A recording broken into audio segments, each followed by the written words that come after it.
यहाँ जहाँ पर मैं अभी खड़ा हूँ, इस जगह को कहते हैं स्टूडियो सफ्तर, जो हमने एक छोटी सी जगह नाटक के लिए और अन्य अन्य चीज़ों के लिए, अन्य कामों के लिए बनाई है, सफ्तर हाशमी की याद में। ये जगह शादीपुर में है।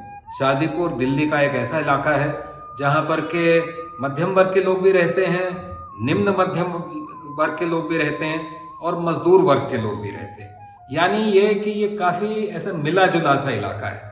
और सफदर का एक सपना था, और वो ये था कि एक इसी तरह के मिले जुले से इलाके में जहाँ पर वर्किंग क्लास भी हो और अन्य लोग भी हों, वहाँ पर एक कल्चरल सेंटर खोलने का उसका सपना था। तो सफदर की मौत के बहुत वर्षों बाद हमने ये जगह जो है हमने बनाई है, और अब यहाँ पर 10-12 साल से लगातार यहाँ नाटक भी होते हैं, अन्य गतिविधियाँ भी होती हैं, और दिल्ली के सांस्कृतिक मापचित्र में ये एक जगह ऐसी बनी है जिसका एक अपना महत्व है। इससे लगा हुआ एक मे डे बुक स्टोर है जहाँ पर के किताबें मिलती हैं, लेफ्टवर्ड बुक्स भी है यहाँ पर। अब सफदर का ये जो सपना था, ये जब हम बात करते हैं सफदर हाशमी के बारे में तो कई बातें ध्यान में आती हैं। आप में से ज़्यादातर लोग जानते होंगे कि सफदर हाशमी की हत्या हुई थी, जो 1 जनवरी 1989 को हम लोग जननाट्य मंच के साथ ही हम लोग जब नाटक करने गए थे झंडापुर साहिबाबाद में, वहाँ पर हमारे ऊपर हमला हुआ था। हम नाटक कर रहे थे हल्ला बोल, और उस नाटक के दौरान हमारे ऊपर हमला हुआ था।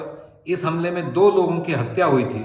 एक थे सफदर और दूसरे थे एक मजदूर साथी हमारे जिनका नाम था राम बहादुर। सफदर की मौत 2 जनवरी को रात को अस्पताल में हुई थी। अब सफदर की जब मौत हुई उस समय पर वो 35 साल के भी नहीं थे, 34 साल और कुछ महीने के थे।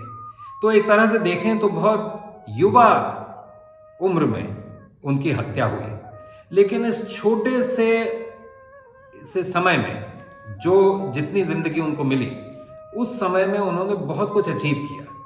एक तो सबसे बड़ा काम उन्होंने ये किया कि नुक्कड़ नाटक की विधा को एक तरह से एक थियोरेटिकल बेसिस दिया उन्होंने कि नुक्कड़ नाटक होता क्या है, ये क्यों किया जाता है, इसका इतिहास क्या है, इसका अपना ग्रामर क्या है।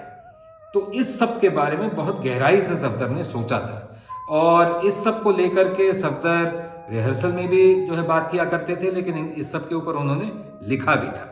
तो एक तो ये बात है। दूसरी बात यह है कि उस जमाने में, सफदर के जमाने में जो नाटक किए जननाट्य मंच में, उनमें से सभी नाटकों के अंदर सफदर एक मुख्य लेखक के रूप में थे।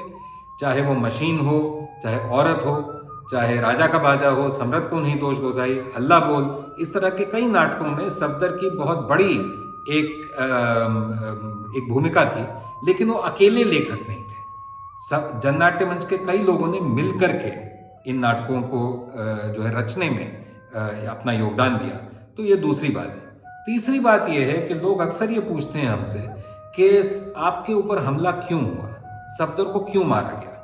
इसका एक जवाब तो बहुत सीधा साधा ये है कि जननाट्य मंच पर हमला इसलिए हुआ क्योंकि जननाट्य मंच झंडापुर में था। इसका मतलब ये कि अगर जननाट्य मंच मजदूर वर्ग के साथ अपनी कला को नहीं जोड़ता, और जननाट्य मंच अगर लगातार मजदूरों के बीच में जाकर नाटक नहीं करता, तो हमारे ऊपर यह हमला नहीं होता। ये फैसला कि जननाट्य मंच लगातार मजदूर वर्ग के साथ अपनी कला को जोड़ करके नाटक करता रहेगा, ये फैसला जननाट्य मंच ने जो लिया, इसमें सफदर की एक बहुत बड़ी भूमिका और बहुत इंपॉर्टेंट उनका योगदान था। आखिरी बात, सफदर बहुत हंसमुख और बहुत जिंदा दिल और बहुत हसीन व्यक्ति थे। तो सफदर से जो भी मिला वो सफदर से मोहब्बत करने लगा।